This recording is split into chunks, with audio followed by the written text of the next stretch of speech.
Ambassador Crystalia stood at her observation window in the Galactic Alliance headquarters, her crystalline form reflecting the light of 3 moons. She was worried. The message she had received that morning was troubling, and now she had to convince the Alliance Council to listen. The great meeting hall was filled with representatives from 50 different species.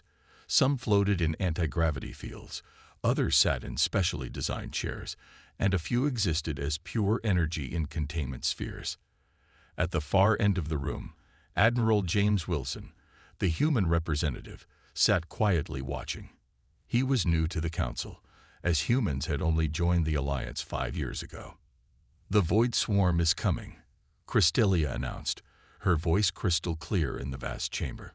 "Our outer sensors detected them 3 days ago. They have already consumed 2 uninhabited systems." Laughter echoed through the chamber. High Counselor Vex, a being of pure light, spoke first. "The Void Swarm is a minor pest.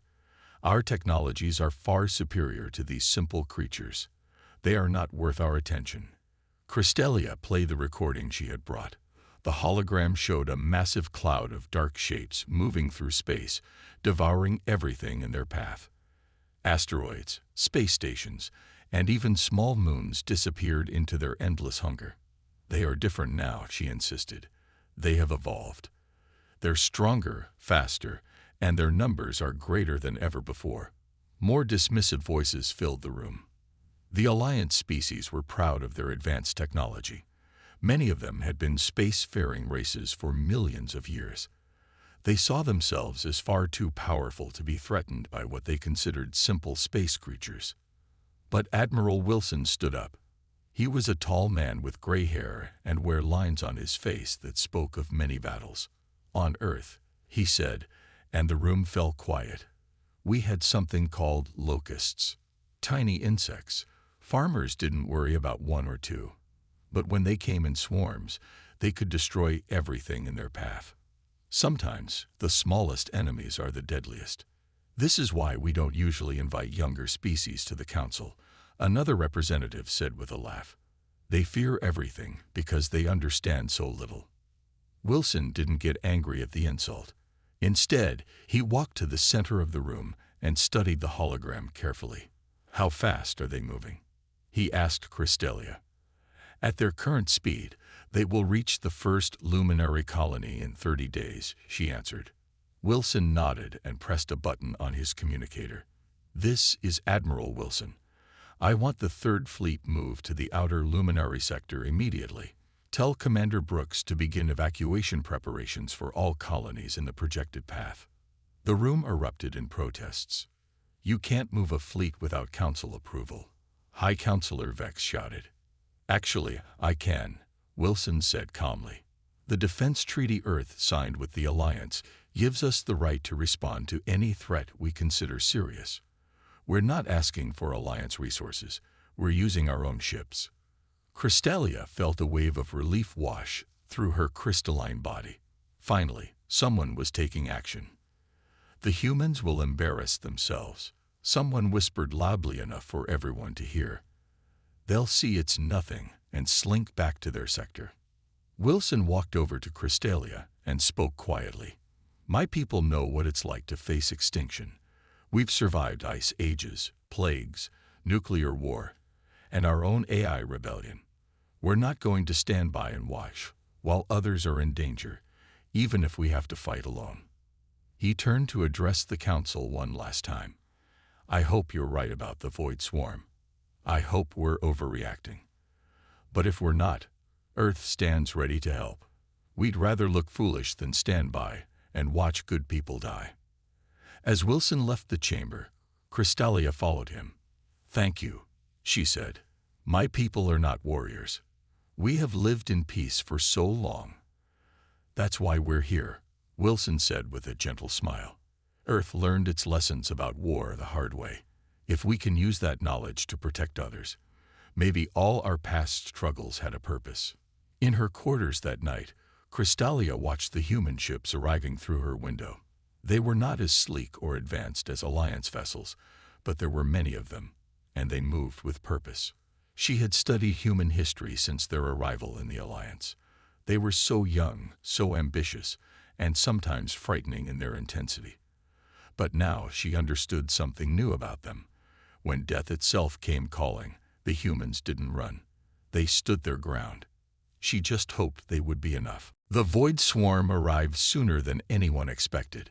Commander Emily Brooks stood on the bridge of her ship, the UDF Defender, watching as the first wave of dark shapes appeared on the edge of the luminary colony space.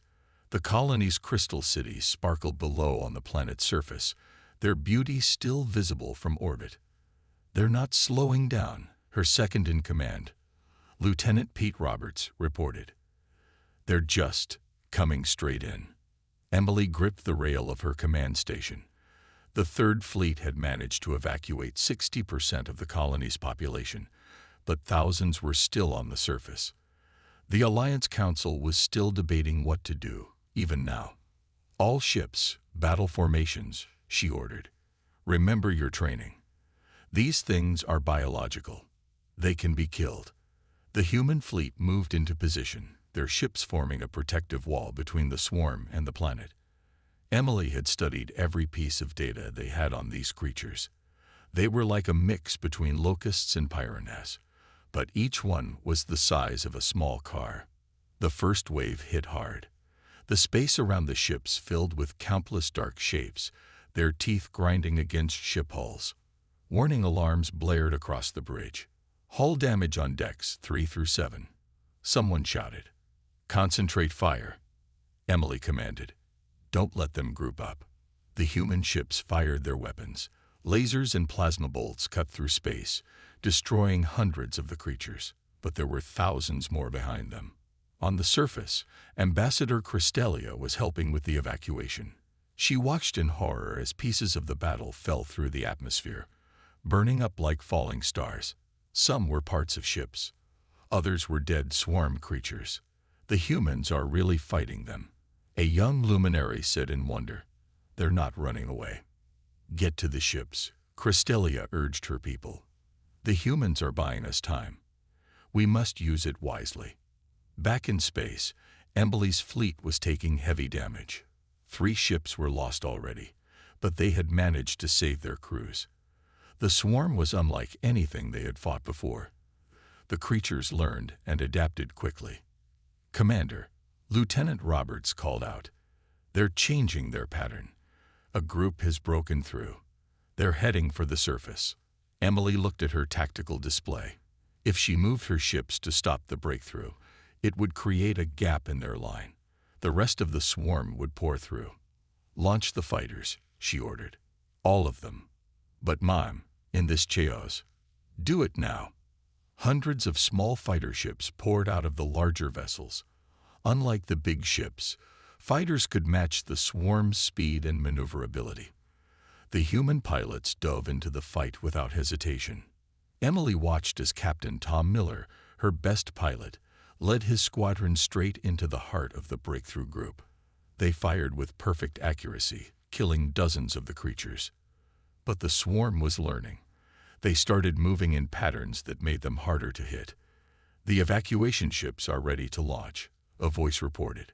"But they need 3 minutes to clear the atmosphere." "They'll have their 3 minutes," Emily said firmly. She opened a channel to all ships. "This is Commander Brooks. Hold the line. Those are our people down there, even if they look different from us. Hold the line." The battle raged on. Human ships took terrible damage, but refused to break formation. Fighters exploded as they rammed into swarm creatures, sacrificing themselves to protect the evacuation ships. The space around the planet turned into a graveyard of ships and alien corpses. Finally, the last evacuation ship reported they were clear. Emily ordered her remaining ships to pull back, using their rear weapons to cover their retreat. As they jumped to safety, she looked one last time at the beautiful crystal cities below. The swarm was already descending on them. Later, in the safety of hyperspace, Cristelia found Emily on the Defender's observation deck. The human commander was watching her crew make repairs through the window. "Why?" Cristelia asked. "Why did you fight so hard for us? You lost ships, people." Emily turned to face her. There were tears in her eyes, but her voice was strong.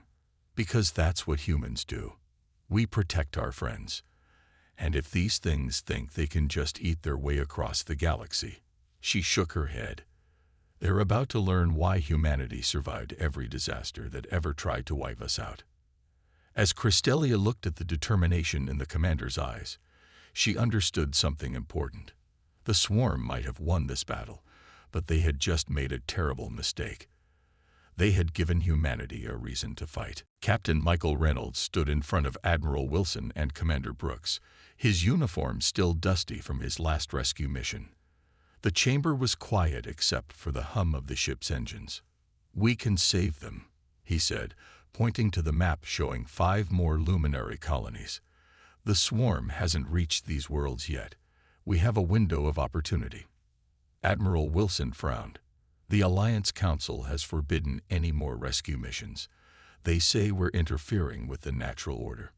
"Natural order?" Michael's voice rose slightly. "There's nothing natural about leaving millions to die." Commander Brooks nodded. "What's your plan, Captain?" Michael touched the map, and it zoomed in on the colony worlds. "Operation Lighthouse. We go in quiet, using our new stealth technology. The luminary ships are too bright, too easy to spot. But our ships," he smiled, "we can hide in the darkness of space." "The Council will be angry," Wilson warned, but there was a glint in his eye. "Let them be angry," Brooks said. "Better angry than dead." 2 days later, Michael stood on the bridge of his ship, the UDF Shadow. His crew was a mix of veteran rescue workers and young volunteers. Every one of them had chosen to be here, despite the risks. "First colony in sight, Captain," reported Lisa Turner, his navigator. "No sign of the swarm yet." "Take us in quiet," Michael ordered. "Remember, we're a lighthouse in the dark. Guide them to safety." The Shadow and 5 other stealth ships entered the colony's orbit. Below them, the crystal cities glowed with a soft blue light. Beautiful, but also dangerous. They were like beacons to the swarm. "Start the evacuation," Michael commanded. "Ground teams, you have 6 hours." The rescue operation moved quickly. The humans had learned from their previous missions. They helped the luminary pack only what they needed. They carried children and helped the elderly. Every minute counted. On the surface, Michael led one of the teams through the largest city. A young luminary child stumbled, and he picked her up without breaking stride. Her crystal skin sparkled against his dark uniform. "Why are you helping us?" she asked. "Because it's right," he answered simply. "And because no one should face darkness alone." Halfway through the evacuation, the alerts started. "Swarm signatures detected." Turner's voice crackled over the radio. "They're coming in fast." Michael looked at his timer. 3 more hours needed, but the swarm would arrive in 1. He made his decision instantly. "All ships, continue evacuation," he ordered. "Shadow will run interference." "Captain," Turner protested, "that's suicide." "No, that's duty." He turned to his ground team. "Get these people to safety. I'll buy you time." The Shadow moved away from the planet, heading straight for the approaching swarm. Michael had studied their patterns. They were drawn to movement and energy. His ship could give them plenty of both. "Reactor to full power," he ordered. "Let's give them something to chase." The Shadow danced through space, leading the swarm away from the colony. They took hits, lost parts of their hull, but kept moving. Every minute they distracted the swarm was another 100 luminaries saved. 2 hours later, battered but still flying, the Shadow received the message they were waiting for. "All evacuation ships away. Colony is clear." Michael slumped in his chair with relief. They'd done it. His ship was damaged. His crew was exhausted, but they'd saved everyone. When they finally returned to the fleet, Michael expected punishment for disobeying the Council. Instead, he found Ambassador Cristelia waiting with Admiral Wilson. "The Council is furious," Wilson said, then smiled. "They're also embarrassed. While they debated, we saved 3 million lives." Crystalia stepped forward. Her crystal form seemed to glow with emotion. My people have a saying. The brightest light shines in the darkest night. We never understood it fully until we met humans. She touched Michael's shoulder gently. You truly are our lighthouse in the dark. We're not done yet, Michael said, looking at the map showing the remaining colonies. There are more people to save. Wilson nodded. The Council has officially ordered us to stop. He paused. Unofficially, Operation Lighthouse continues tomorrow. The swarm isn't just going to eat our friends while we watch and do nothing. As Michael looked around the room, he saw the same determination in every human face. The Alliance might have forgotten what it meant to stand up to evil, but humanity remembered. They would be the lighthouse the galaxy needed, no matter the cost. The rescue fleet left that night, disappearing into the darkness of space, carrying hope with them. Lieutenant Jessica Martinez hadn't slept in 2 days. She stood in the observation room of Research Station 7, watching screens filled with data about the Void Swarm. The station hung in space near what used to be the luminary homeworld. Now that beautiful crystal planet was just another feast for the swarm. They're moving faster than before, she muttered, marking another colony lost on her map.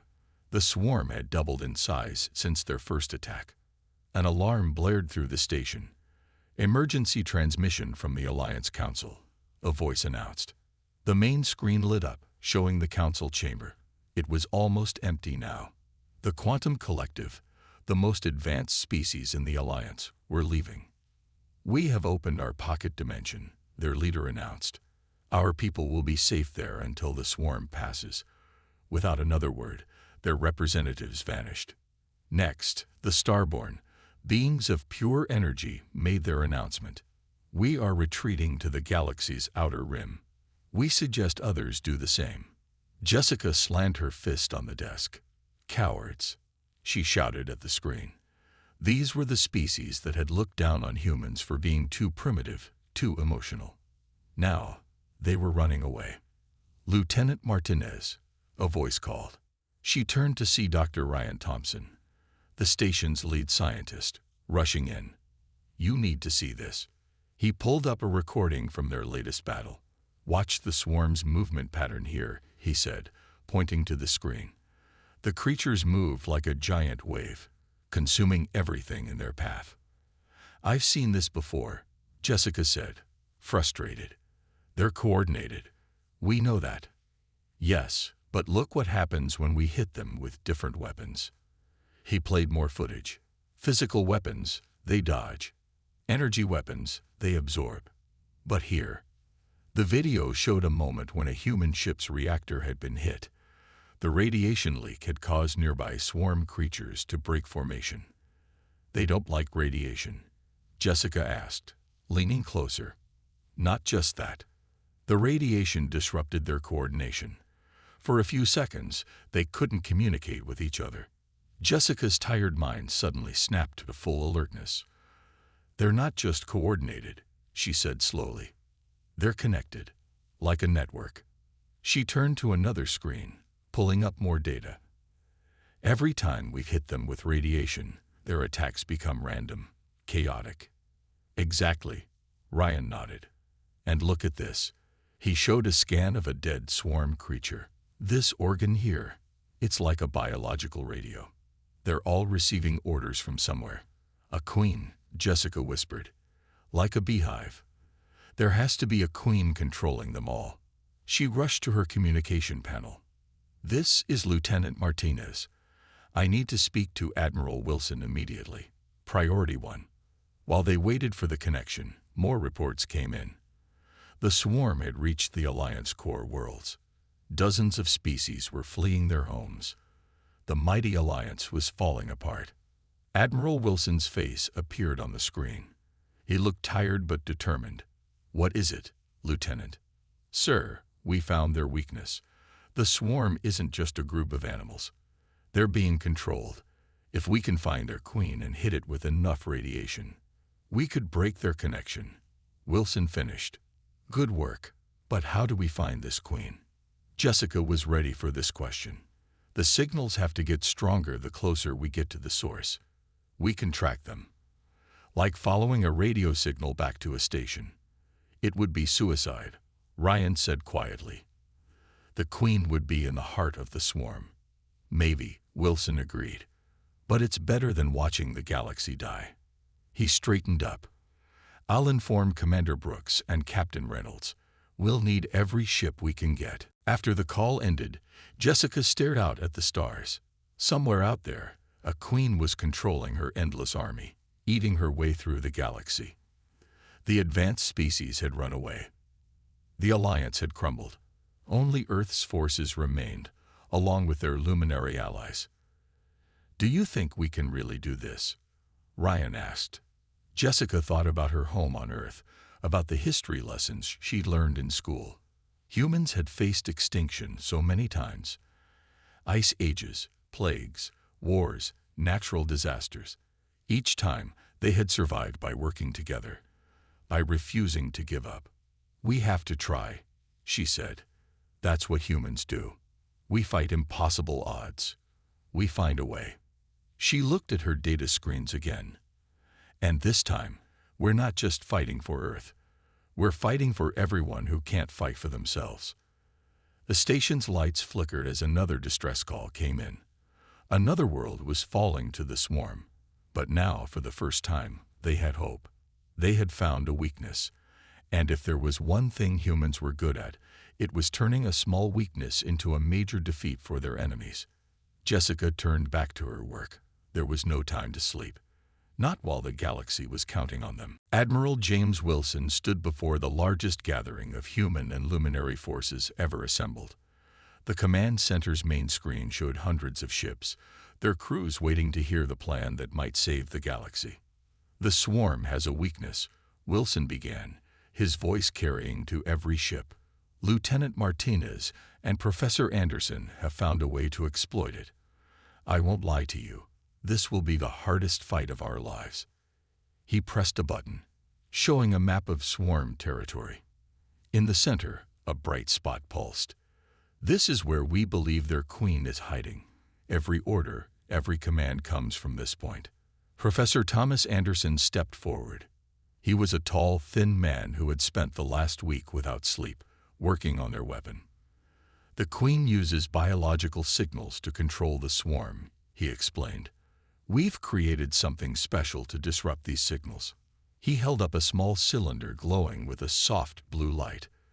This contains a mixture of radiation and a biological agent. Think of it as a virus that spreads radiation. Once it reaches the queen, it will break her connection to the swarm. Commander Emily Brooks spoke next. Our fleet will split into 3 groups. The main fleet will engage the swarm head-on. Captain Reynolds will lead a stealth team to deliver the weapon. The 3rd group, led by me, will protect our escape route. A luminary scientist raised her hand. The radiation levels in that weapon. The delivery team won't survive. The room fell silent. Captain Michael Reynolds stood up from his seat. We know, he said simply. We volunteered anyway. Wilson looked at the faces before him. Humans and luminary, working together, ready to sacrifice everything. The quantum tunneling device is ready, he continued. It will get Captain Reynolds' team close to the Queen. After that, they'll have to fight their way in. Lieutenant Jessica Martinez brought up new images. We've studied the swarm's patterns. There will be a gap in their defenses when they feed. They can't maintain their network while eating. That's our window. How long of a window? Someone asked. 3 minutes, Jessica answered. That's all we'll have. Professor Anderson stepped forward again. The luminary crystals are the key. We found a way to use them to amplify our radiation weapon. That's why we need both human and luminary ships for this mission. Wilson watched as the room absorbed this information. No one spoke of retreat. No one mentioned surrender. These were the people who had stayed while others ran. These were the ones who had chosen to fight. Once the weapon is delivered, Wilson said, every swarm creature within 50 light years will be cut off from the Queen. They'll be confused, disorganized. That's when we strike with everything we have." He looked at the assembled crews. The Alliance abandoned us. The advanced species fled. But here we are, humans and Luminary, ready to fight back, ready to show the galaxy that sometimes the youngest species are the ones with the most courage. Commander Brooks pulled up the mission timeline. "We leave in 6 hours. Get your ships ready. Check your equipment. Say your goodbyes if you need to." As the crews began to move, Professor Anderson approached Captain Reynolds' team. "The weapon must be placed directly on the Queen," he explained. "The radiation will kill everything nearby, including the delivery team." Reynolds nodded. "How long will we have after we place it?" 30 seconds, maybe less. "That's enough time to send a signal to start the main attack," Reynolds said. He turned to his team. "Anyone who wants to back out, now's the time." Not a single person moved. In the back of the room, Ambassador Cristelia watched with tears in her crystal eyes. She approached Wilson. "When we first met humans," she said softly, "we thought you were too young, too reckless. We were wrong. You're exactly what this galaxy needed." Wilson put a hand on her shoulder. "We learned something from your people, too. Your crystals taught us how to make this weapon work. Apart, we were vulnerable. Together, we're strong enough to fight back." The next 6 hours passed quickly. Ships were prepared. Weapons were loaded. The quantum tunneling device was installed on Reynolds' ship. As the fleet prepared to leave, Wilson made one final address. "Today we fight not just for Earth, not just for the Luminary, but for every species that calls this galaxy home." The swarm thought we would be easy prey. They're about to learn that humanity never goes quietly, and we never abandon our friends. The fleet moved out, carrying with it the hopes of 2 species and one final chance to save the galaxy. The battle began with a flash of light. The quantum tunneling device tore a hole in space, sending Captain Michael Reynolds' ship, the Shadow, deep into swarm territory. Behind them, the main fleet, led by Commander Brooks, engaged the swarm's outer defenses. "Multiple contacts," Lieutenant Turner shouted from her station on the Shadow. "They're everywhere." Through the ship's viewport, Reynolds saw the true horror of the swarm's nest. Millions of the creatures swarmed around a massive central structure that pulsed with a sickly green light. "The Queen's Chamber. All ships, execute attack pattern Delta." Commander Brooks's voice crackled through the radio. Her fleet was drawing most of the swarm away, giving the Shadow its chance. Reynolds checked the radiation weapon strapped to his back. "Remember," he told his team, "we just need to get this to the Queen. Nothing else matters." The Shadow dove through gaps in the swarm's formation, its stealth systems barely hiding them. Inside the ship, red warning lights flashed as the hull creaked under the strain. "They're starting to feed," Jessica Martinez reported from the main fleet. "The window is opening." Reynolds watched his timer. 3 minutes. That's all they had. "There." Turner pointed to a gap in the swarm. "Underground entrance to the Queen's chamber." Reynolds looked at his crew. "It's been an honor," he said simply. Then he opened the airlock. Using their suit thrusters, Reynolds and his team pushed off from the Shadow. The ship peeled away, drawing some of the swarm with it. 6 humans in spacesuits flew toward the massive structure below. The first blast caught Jim, the youngest team member. A swarm creature tore through his suit before anyone could fire. Mary pushed Reynolds forward. "Keep going," she shouted, turning to fire at their attackers. Moments later, her radio went silent too. Inside the structure, they found tunnels made of some kind of organic material. The walls pulsed with the same green light they'd seen outside. 4 humans left now. "Life signs ahead," Bill reported, checking his scanner. "They're massive." A screech filled their radios. 3 swarm creatures burst through the wall. Bill and Tom raised their weapons. "Go," Tom shouted. "We'll hold them here." Reynolds and his last teammate, Susan, ran forward. Behind them, they heard the sound of fighting. Then silence. They reached a massive chamber. In the center sat the queen, a huge, grotesque version of the swarm creatures, connected to the walls by hundreds of pulsing tubes. Her size made the regular swarm look tiny in comparison. The queen saw them. More creatures poured into the chamber. "Give me the weapon," Susan said. "I'll place it. You send the signal." "That wasn't the plan," Reynolds protested. Susan smiled behind her helmet. "New plan." She grabbed the weapon and ran. Reynolds watched as Susan dodged between swarm creatures. She reached the queen, slammed the weapon against its massive body, and hit the activation switch. The device glowed bright blue as luminary crystals powered up inside it. "Now," Susan shouted. Reynolds sent the signal to the fleet. The queen screamed. The sound shook the entire chamber. Susan looked back at Reynolds one last time, then pushed a second button on the weapon. The radiation burst killed her instantly, but the weapon was now firmly attached to the queen. Reynolds felt the radiation rising. His suit's alarms blared. With his last strength, he activated his emergency beacon. In space above, the battle had reached its peak. Commander Brooks watched her display as the signal came through. "All ships, full attack," she ordered. "Don't let a single one escape." The queen's death scream echoed through space. Every swarm creature suddenly stopped moving, floating aimlessly. Without guidance, they were just animals.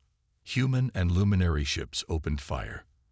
Hours of pent-up anger and grief poured out as they destroyed the confused swarm. After everything the enemy had taken from them, this moment of revenge felt right.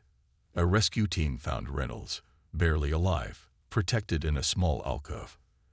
As they rushed him to medical care, he kept mumbling, "Did we do it? Did we win?" Commander Brooks herself came to see him in the medical bay. "We won," she told him. "The swarm is destroyed. Your team." She paused. "They saved everyone." Reynolds closed his eyes, tears floating in the zero gravity. "They were the best of us," he whispered.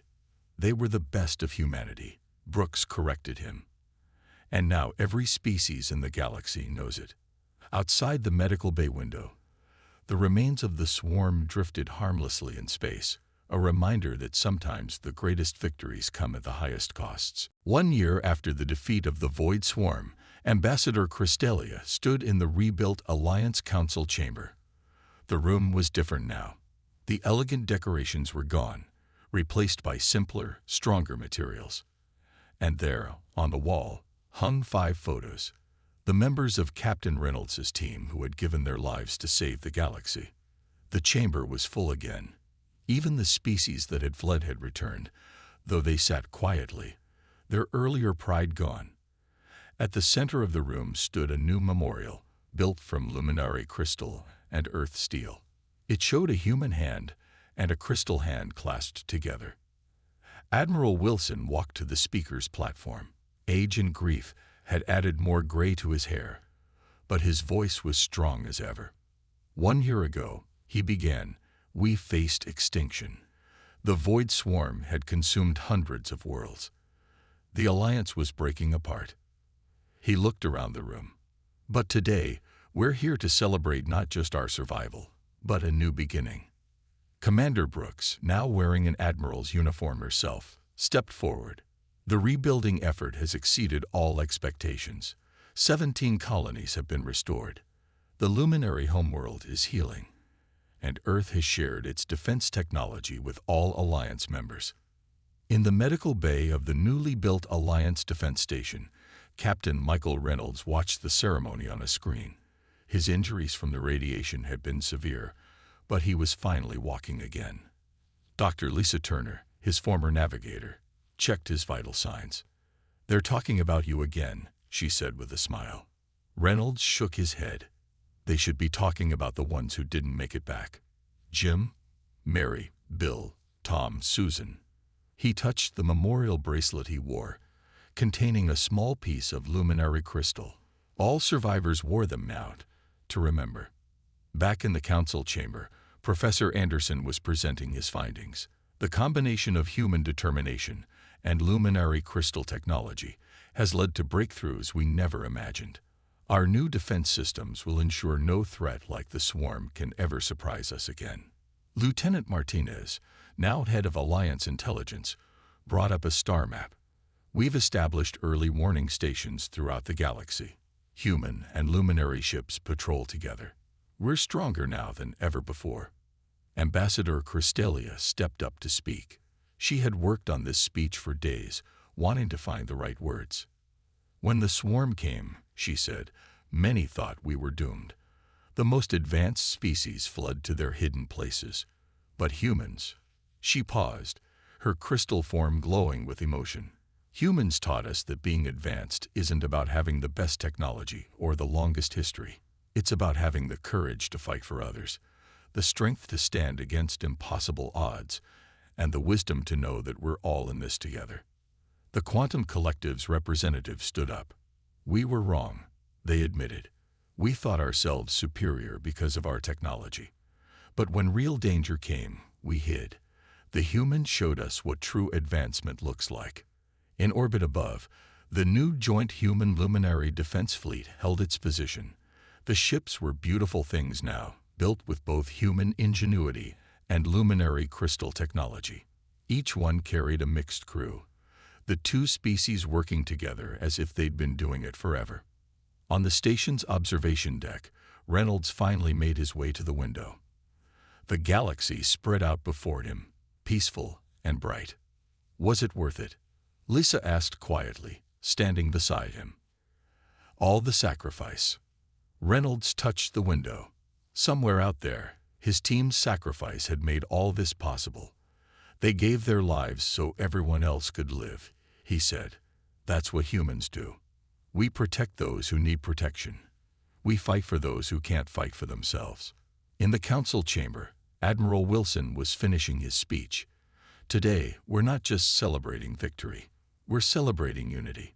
Human strength and luminary wisdom together proved stronger than any threat. And if danger comes again, he smiled. Well, now everyone knows. In the face of doom, you're not alone. Humanity will stand with you. The applause that filled the chamber wasn't just for his words. It was for every human who had fought, every luminary who had helped, every life lost and saved. It was for the moment when a young species had taught the galaxy what real courage looked like. As the stars shone overhead, the galaxy was at peace. But if trouble ever came again, everyone knew. The humans would be there, ready to help, ready to fight, ready to prove once again that the strongest hearts often beat in the youngest races.